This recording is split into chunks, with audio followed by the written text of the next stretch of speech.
A conversation this morning of the finance bill versus political ultimatums. And Justin, let me weigh in on this.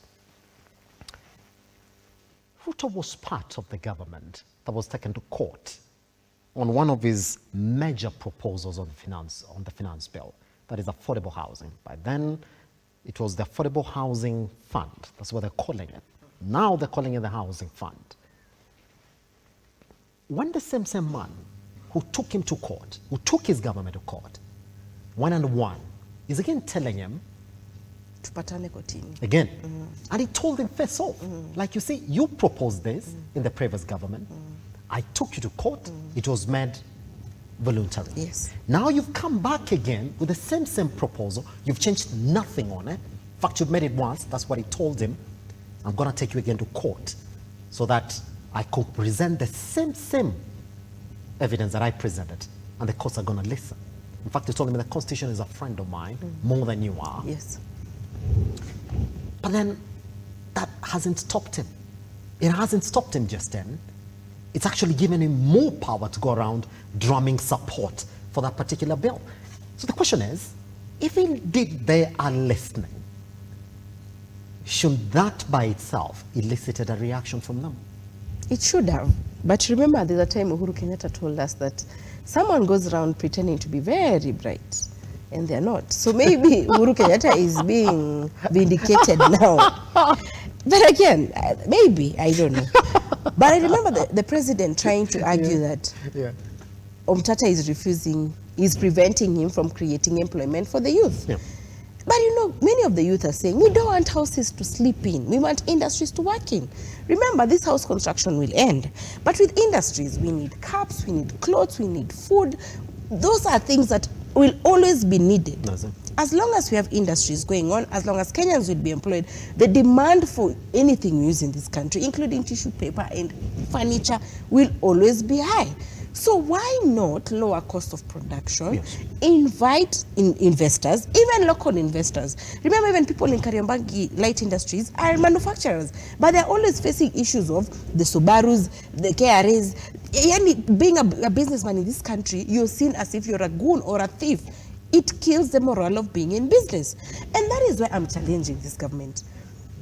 I have taken a petition to the National Assembly to decriminalize industrial hemp as a raw material for industries. Remember, Vision 2030 stipulates that we must be an industrialized country by then. Vision 2030 was the collective minds of Kenyans saying unemployment is a challenge. And that is where they said that with industries, many Kenyans will be employed, many Kenyans, we are going to consume superior quality goods that are Kenyan made. For starters, let us first consume brand Kenya products before we think about exporting or even selling to anyone else. Look, the Tanzanian gas is coming into the market. What are we selling to Tanzania in exchange? That explains even our debt, you know, our issue of the dollar issue, you know, because we have trade deficit. There is nothing, there is no exportation that we're giving that is specifically brand Kenya. And remember, government's form of or other sources of finance is what? Taxes. If you have more people who are working, you're going to have more income tax. If you have more companies and industries, you're going to have more corporate tax. So you won't need to overtax the already in the net. We're going to have more people paying taxes and more money for government. So I think the challenge is the government does not want to tire its head thinking outside the box. And that is why when I talk about industrial hemp, which is Katani, you'll hear someone saying that I want Kenyans to smoke bangi. It's not about smoking bangi. Right now there's a headline asking that, where is the money? Because even the police are refusing to arrest people because they don't have money to buy food for those who are already who are imprisoned. There's the issue of medicine, NHIF. You're going with your card, you're being told it's been rejected. There's the issue of pesa ya wazee. Where is the money? So when the president comes here to say that they need more money, they first need to account for what they already have. Because remember, Kenyans have trust issues with the president.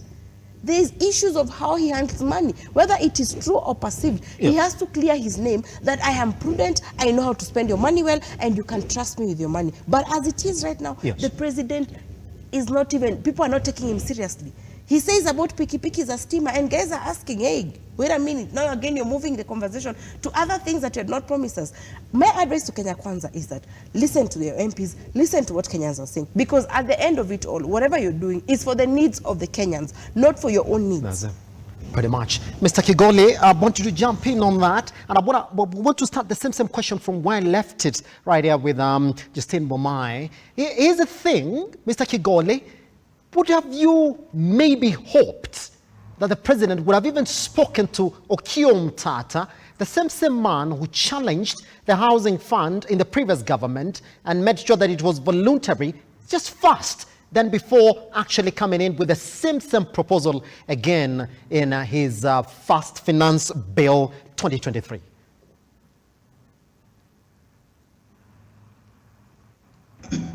Well, I believe this housing fund levy should have gone the consultative way. Yes. Let's talk to stakeholders, not even Okiya Omtata. Let's talk to stakeholders. At least if you wanted to go through. At least if you wanted to go through.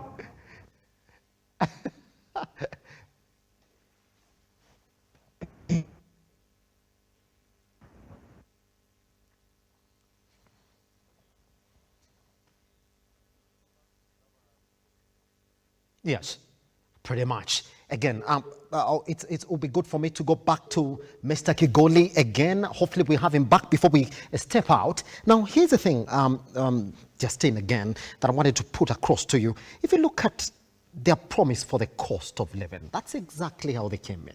And when I was speaking to you last time, at least for the very first time in this country, we are starting to look at the promises majority of the leaders who are coming on board are giving us, and majority of them are being put to task then to go back and say, have you delivered against the promises that you came up with? Now, if you look at the Daily Nation this morning, they're talking about how sugar prices to go up again.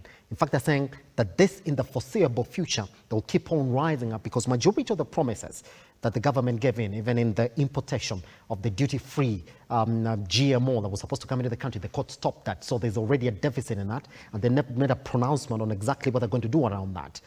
Now, one key area as well that I also seen prices shoot up is the cost of fuel in the country. That they're proposing to get it to 16%. And remember, petrol currently as it is running on a subsidy. So if they remove that subsidy and add the 8% on top of the 8% right now, will be at 16%.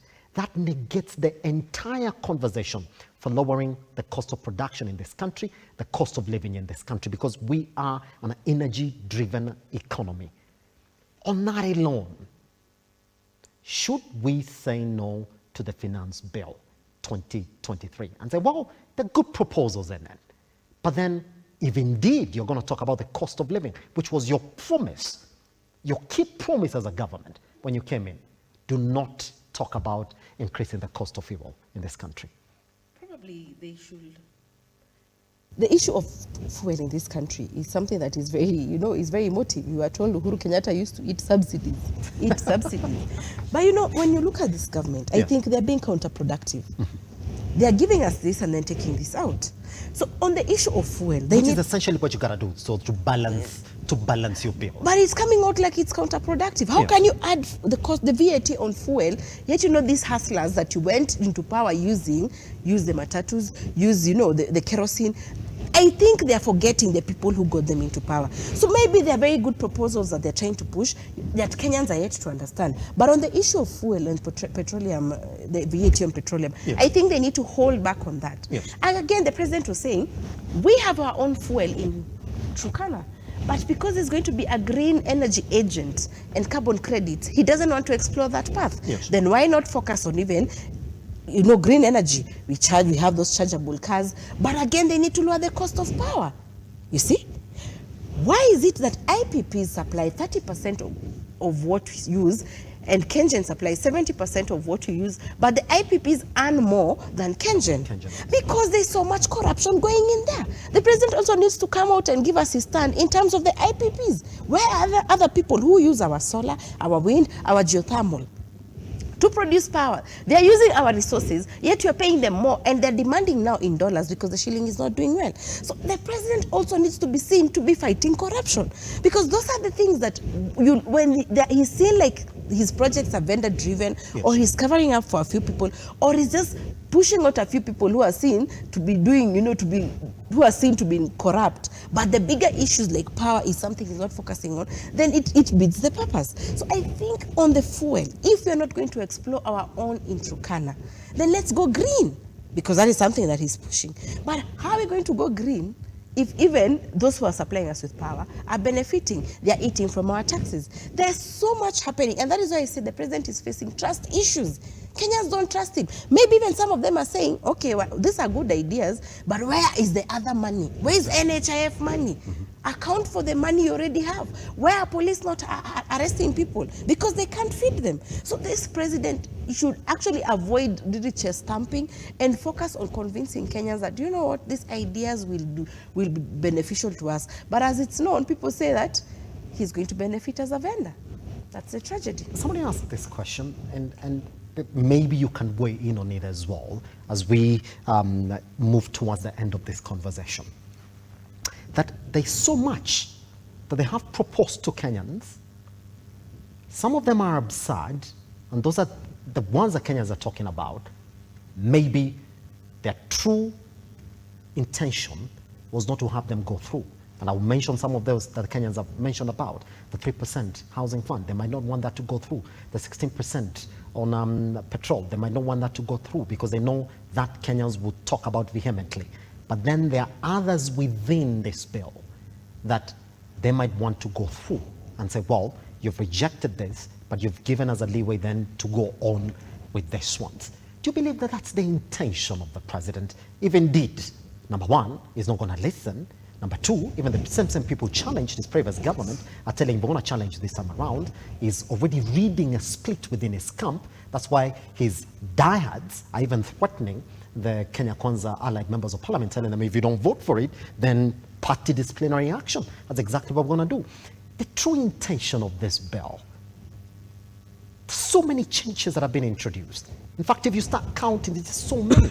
And do you believe that the true intention is to have all of them go through, or present as many as you can, and as many as you can go through? By the end of the day, we shall win. I think that we cannot be surprised by how William Ruto acts.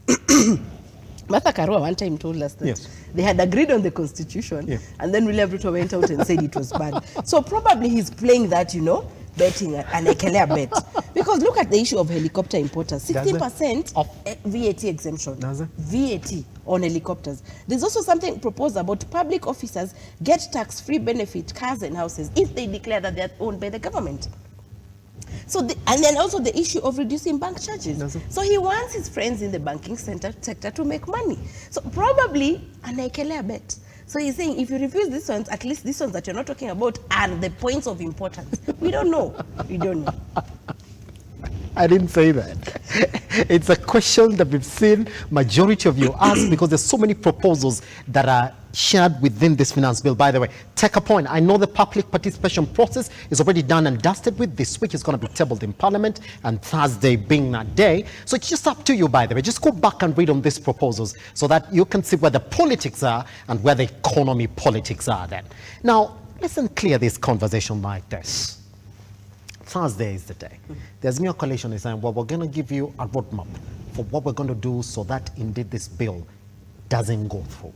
Now, the government is saying it has to go through in entirety. We have to look at both scenarios. Number one, if this is challenged in court, that stops the president from implementing it. But then, what is the scenario that the Azimio coalition has to put in place just to make sure that at the national stage, as the National House, when they're going to vote through this bill, that indeed it fails from within the House, even when the majority whip is already telling us, even before I start, I already have 150. Including from the Azimio side.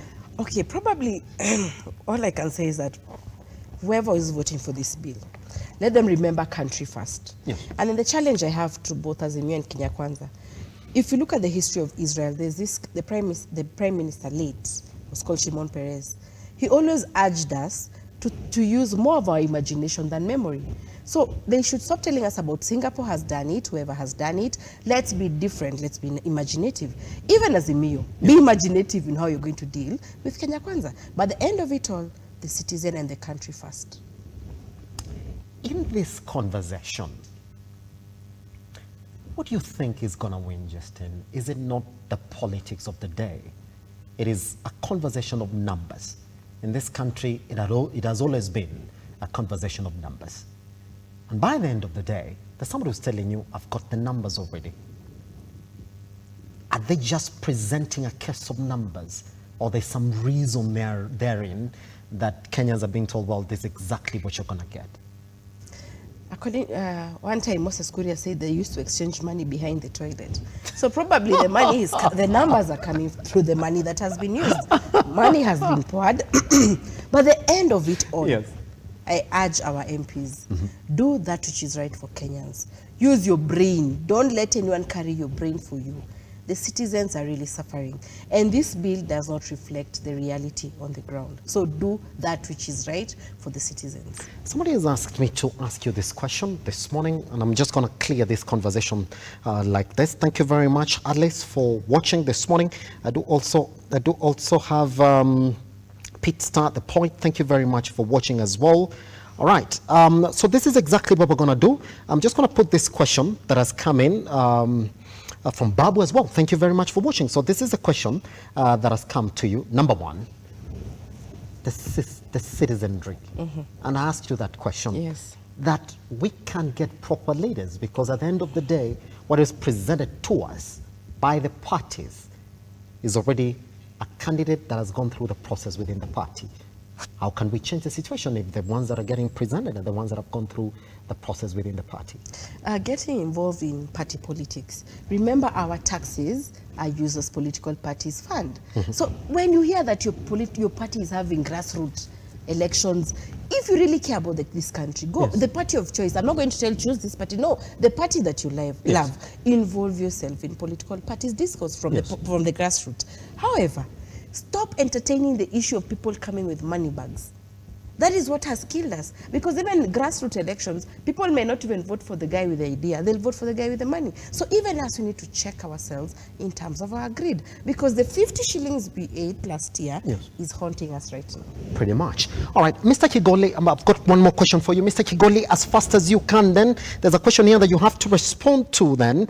Well, do you believe that the court process is what is going to stop this bill from passing because the Kenya Kwanza government already feels and are confident with the numbers behind them? Well, it's not just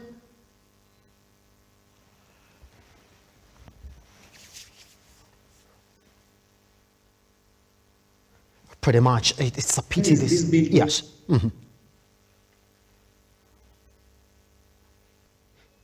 All right. Such a pity that we couldn't just really have Mr. Kigoli then. I've got this one by Pete Star, the point. Thank you very much for watching. Could you ask Justine, does that mean that she is going to be an independent candidate should she decide to run for office? Because the ideology she represents is a personal ideology. It depends. What's his name or what's her name? Pete Star, the point. Pete, it depends on whether you support me. If you feel that the ideology is making sense, join me in this conversation. Why not? I mean, remember even people who go for elective positions, Yes. they are Kenyans, they are born Yes. in Kenya. Yeah. I've also been born in Kenya. I didn't come with anyone here. Yeah. So why not? The opportunities are there, but I need his support and Does others. it? Pretty much. All right, now you do know exactly what it is. Guess what? For us, we're going to have a conversation around this particular one all the way to the end. And the end starts Thursday then. We're going to see exactly what plan the Azimio coalition has to stopping the bill from going through. Raila Amolo Odinga says it was going to announce that plan this week. So we're still waiting for that plan to come out and we'll be reporting on it. And guess what? I'll call Justine back again once then they make the first debate on this one, because there's so many points will be taken down and noting which members of parliament essentially have a say on this one. Guess what? We'll not be the only ones who'll be watching. The president will be watching. He said we'll be watching to see which member of parliament votes against empowerment of youth in this country and growing the economy. The DAP also said, well, all those members of parliament who vote against the finance bill 2023, your constituents are not going to get roads. He's even told the governors not to oppose it because this bill is going to get the government money that is supposed to go all the way to the county level. So which way is it going to be? This morning, we called it political ultimatums. Just saying thank you very much for creating time. Thank you, Simba. I do appreciate